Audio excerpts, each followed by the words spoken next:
Nobody hates the Labour Party more than Donald Trump. David Lammy's going to get fired. But Nigel Farage is really good mates with Donald Trump. He would have the world's largest deportation program ever. Donald Trump has just won the US election. He will be the next US president again. And you know, some things are subjective, you know, we may disagree on some things, but objectively, if you are a Labour supporter, this is bad. This is really bad. And I'll go on to that. I'll talk in this video a little bit about my thoughts about what this means for the UK and what this means for wider Europe. But yeah, if I look a bit tired, it's because last night I was staying up way too late. I was watching Danny Roscoe's live stream. I made a bet with him, a fiver, that Trump would win Pennsylvania, and he only had 30% versus Kamala Harris's 70% at the time, but that was easy money. So, Donald Trump wins. What does this mean? Okay, well look, a bit of context. Donald Trump is a bully, okay? And I mean that in all seriousness. I'm not joking when I say that. I mean that he is a bully. And immediately you're probably thinking, hey, why is this guy talking negatively about Trump? Hear me out. If you are in the school playground getting filled in repeatedly, someone's battering you, who do you want to come to your side? Someone who doesn't know what a boy or a girl is, or the school bully? You want the school bully to come to your side, right? The school bully has a place in life, okay? And I'm not advocating bullying. I'm not advocating actual bullying of children, by the way. I just want to make that clear. But Donald Trump is a bully.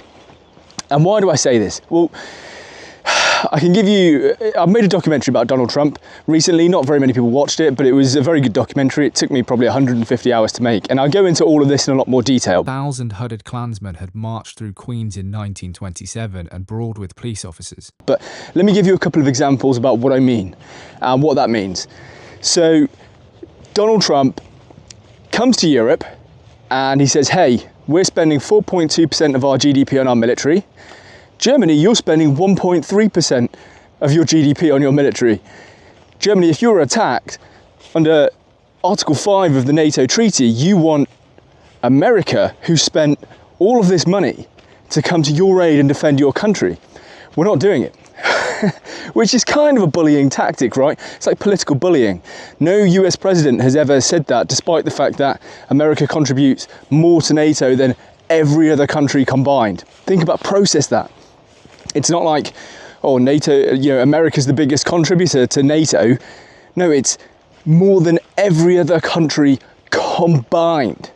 So when Donald Trump comes over and he says, we're not putting up this, we're going to do something about this, we'll pull out of NATO, all of a sudden, all of these other world leaders say, oh, well, we'll boost our spending straight away. Spend more on defense than all other NATO countries combined. If all NATO members had spent just 2% of their GDP on defense last year. It works, right? And what happens? America gets a better deal out of that. America now has a stronger ally in Europe because Donald Trump stood up and said, hey, we're not putting up with this, you know? So that was like one small sort of bullying tactic, okay, that I think, you know, produced a good positive result. You have a stronger military in Europe as a result of it. Another one, Iran, bizarrely on Twitter, this is before Elon Musk bought Twitter, and it was still Twitter, made these really weird remarks to Donald Trump when he was president last time, saying things like, do not play with the lion's tail, you will regret it forever, and all this like tough talk that Iran always does. So what does Donald Trump do? He kills the top Iranian general. He doesn't just kill him, he kills him with what's called a ninja bomb.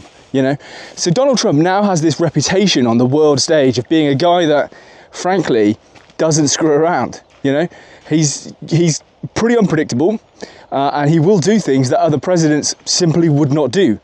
And that's really powerful as a world leader, especially the leader of the free world, as they would say, to have that image of like, no, I really will do it. Not just, oh, I'm America and I have this really big military. It's like, oh, I'm America and I will do things that I want to do. That's really, really powerful. So that's what I mean when I say he's a bully. I don't mean that he's, you know, of like going to his staffers and calling them mean names. He probably, maybe he does. I mean, a pretty Donald Trump thing to do. But that's what I mean. And if you want to find out more sort of about that, like I said, I made a documentary about Donald Trump. Not very many people watched it. It took a really long time to make. And it's like Donald Trump's life story, but just the facts.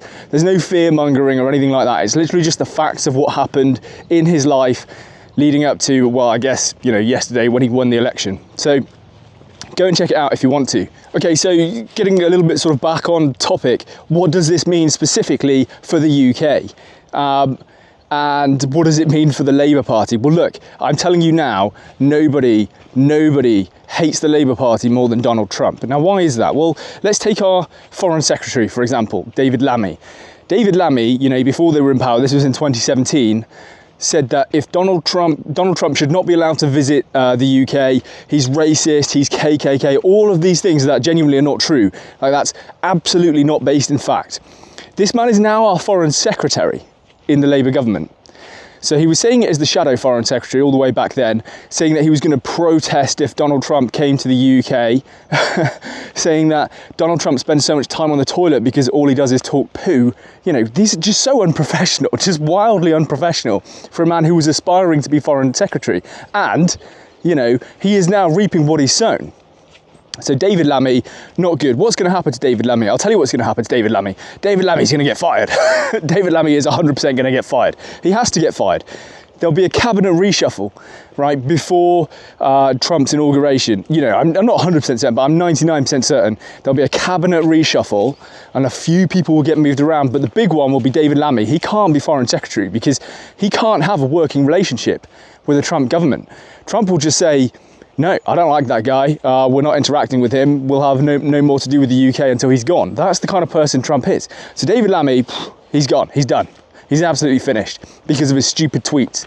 You know, he followed the sort of student union politics, and now the chickens have truly come home to roost. Okay, not good. I think I saw a headline in the Times today, which was something like, Trump's win is devastating for Labour, and it really is. And I'll go on to it a little bit more, but Sadiq Khan, for example, even today, whilst all the other leaders like Keir Starmer and David Lammy are sort of grovelling and being like, oh, congratulations, Donald, on your win, Sadiq Khan comes out, and he can't get fired because he's like the permanent mayor of London now.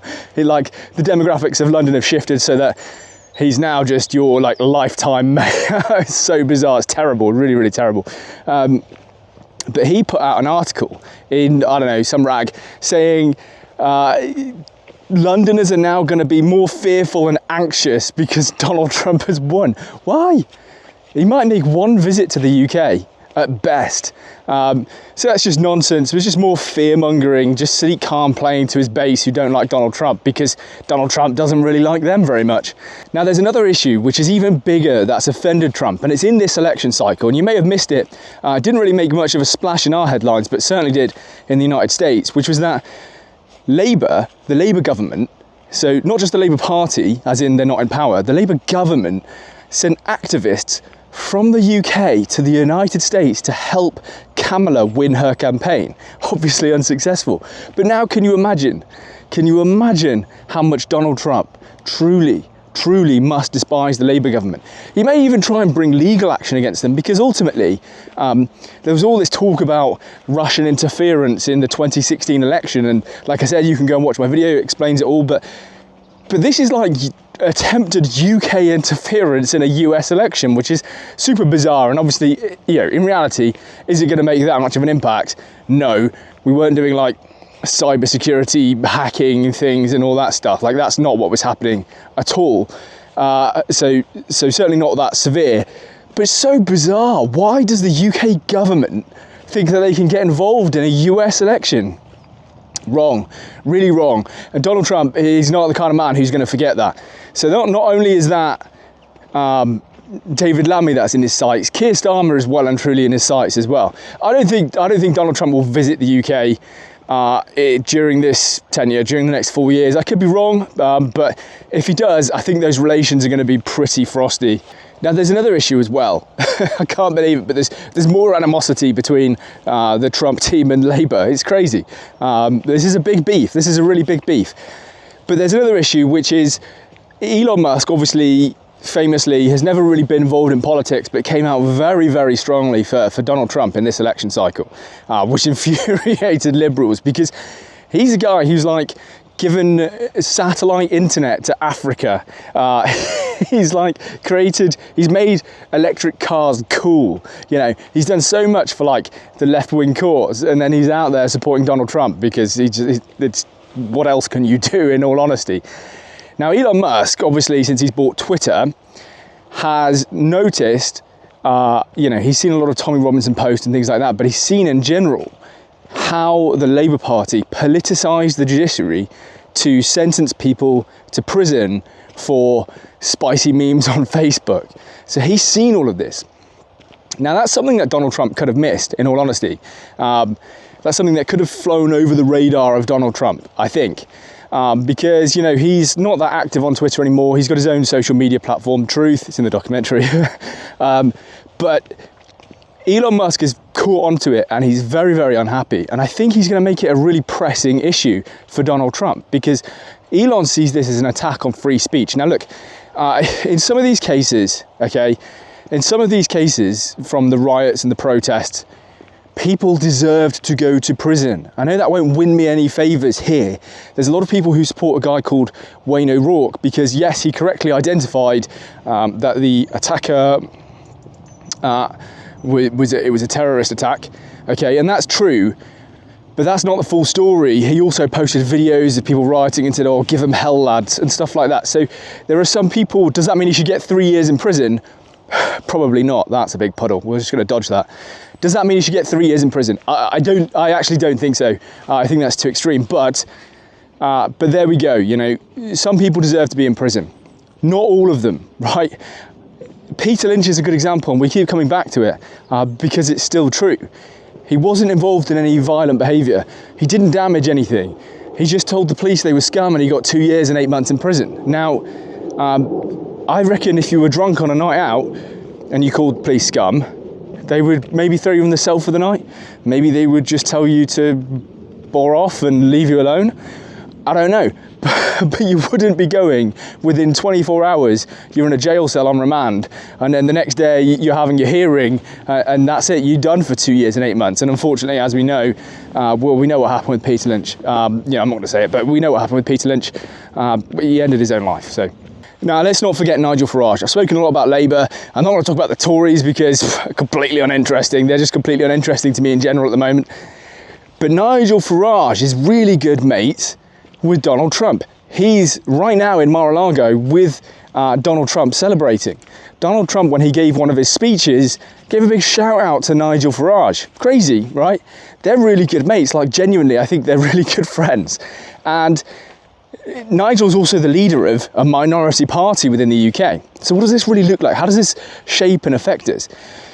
Donald Trump is not going to want to give any wins at all to the Labour Party, right? That's simply not going to happen.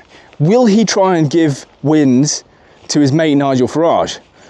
I think yes, probably. I think they're genuinely friends.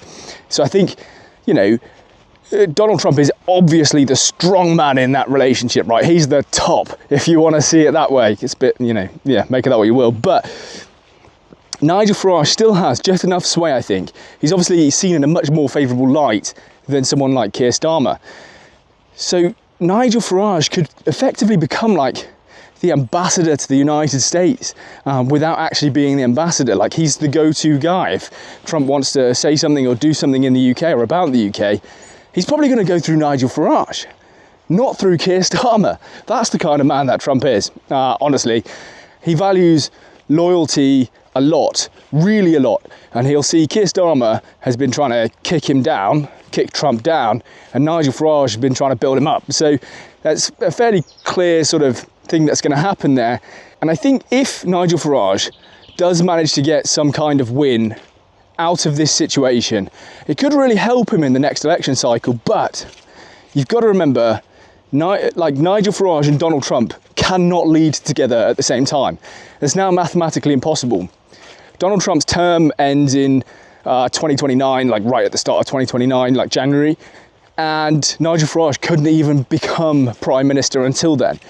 So you're not going to see this like renewed relationship where the two men are both on the world stage at the same time as two world leaders. That simply isn't going to happen. That's a bit of a pipe dream. But it could still help Nigel Farage in the build up to that election. So very, very interesting. Okay, so what about the rest of Europe? I'm not even going to focus that much on Europe because I think Ukraine is a more interesting issue, right? Donald Trump has said he would end the war in Ukraine on day one. That's a really bold claim. Now, I think, like I mentioned at the start of this video, he's probably going to use some of those bullying tactics on both sides to make sure that this works. He's going to bully both sides to make sure that they come to the negotiating table. He's probably going to say to Ukraine, you're not getting any more aid, and he might even go as far as to say, if NATO countries try and send you weapons, we're going to leave NATO, right? Like, at that point, no NATO country is going to send any weapons to Ukraine. Ukraine's going to be in a really weak position. So if you're a big supporter of Ukraine, that's not good. But he's also going to bring Putin to the table. And what he might say is something like, he'll probably do something around oil and gas, but sanctions, as we know, don't really work. He might actually do the switcheroo, and he might say to Russia, if you don't come to the negotiating table so that we can sort this out, I'm going to give loads of weapons to Ukraine. Think about that. So then basically, it's like a game of prisoner's dilemma. I don't know if you've heard of prisoner's dilemma, but like if neither of them come to the negotiating table, Trump's kind of screwed. But Ukraine almost certainly would, which means that Putin would have to come to the negotiating table as well. And then there'll probably be some kind of... and the thing is, he said on day one, so he's going to have to do this before his inauguration, which is in a few months, in like 2 months' time. So there'll be some kind of negotiations around territory. Probably Ukraine loses territory like the Donbass. Maybe everything east of the Dnipro, which would be pretty bad for Ukraine, in all honesty. But this war at the moment is pretty bad for Ukraine. I've watched some of the like combat footage. All combat footage is pretty like rough to watch. By virtue of the fact you're watching it, something happens. So it's not just some guy on stag, just, I don't know, in a guard tower for 8 hours, right? But yeah, this is like full-on trench warfare. It's horrible. And loads of young Ukrainian men and Russian men are dying. And it's just horrible. Like, the war needs to end. But yeah, I don't see this ending now particularly favourably for Ukraine. That's just how I think about it. I could be wrong. We'll see. The alternative thing that Trump could do is he could make other concessions to Russia, which would be interesting. Other concessions to Russia in return for entirely leaving Ukraine at the previous borders. And maybe he would ratify Crimea as Russian, which, you know, it's been in Russian control since 2014. I think Ukraine would accept that at this point, or they're not very happy about it, but they would accept it. So there's a few ways that could play out. I'm not super hopeful for Zelensky. He's kind of a deer in headlights at the moment. He's had his own like dramas with Trump, not antagonizing Trump, but there was a dodgy phone call between Trump and Zelensky in 2019. So yeah, I don't know, tricky. Now there's two more things that I think a Trump campaign is going to do. His slogan obviously was Make America Great Again, but his second slogan was America First. And that kind of relates to like jobs and tariffs and the economy. That's kind of what he's talking about there. So I think there'll be a lot of tariffs placed on imported products and like a protectionist attempt to bring money back to the United States. Make sure, you know, Apple isn't hiring child slave labor in China and they're actually employing people in America to build iPhones. Because all the lefties who rage do it from their iPhones, which is literally made with child slave labor in China, and the factories have nets around them because the kids keep jumping off the roof because it's so miserable, right? Anyway, that's a tangent. So that could affect Europe quite a bit, particularly like the import of vehicles. So if you work at like Audi or Mercedes, could be a rough one. I don't know how many of those vehicles are actually produced in the US or produced in Germany itself, like US-driven vehicles. Maybe they're all built in US factories, I don't know. A lot of that's really targeted at like Mexico and places like that. That's kind of what he's aiming at there. Now, the second thing that Trump pledged when he was running is that he would have the world's largest deportation program ever, that the world has ever seen. Obviously, America has had real problems with its southern border, and there's millions and millions of people who've crossed into America illegally. Okay, they've not come through the right channels, they don't have visas, they have no legal right to remain in the US, and those numbers skyrocketed under Biden-Harris. So he's saying, well, we're going to deport all of these people. Now, you may be thinking, oh, that's a purely US issue, and it is, but I just wonder if Trump is able to do this successfully, if he can pull it off, will that act as a kind of trailblazer for Europe? Because Europe has this problem as well. Now, of course, we have some genuine refugees from countries around the world, but getting into Europe has become so easy, you know, over Libya to Lampedusa or through Turkey, that now anyone could come to Europe and they say, oh, I'm from Syria. And that's it, you can't deport them back to Syria. So everyone's from Syria, when we have no way of confirming if that's true because they threw the documents in the ocean. And I just wonder if this is really going to bolster the right that this actually can be done, this sort of mass deportation program. And then I wonder if you start seeing that like enter the Overton window and become a politically talked about topic. I see that it already is. People talk about, they don't call it deportation, but they call it remigration, which is like a gentler term. So I wonder if that's going to become a more talked about topic. Anyway, I'm back in my car, so that's kind of like the end of my rant a little bit. Fascinating stuff, fascinating stuff. I am genuinely on tenterhooks waiting to see Keir Starmer's next moves. You know, a Prime Minister who's dropped 40 points in popularity opinion polls since he took office. I mean, that's catastrophic. And now, the person that he's beleaguered and berated for years is the most powerful man in the world. It's fascinating. What a time to be alive.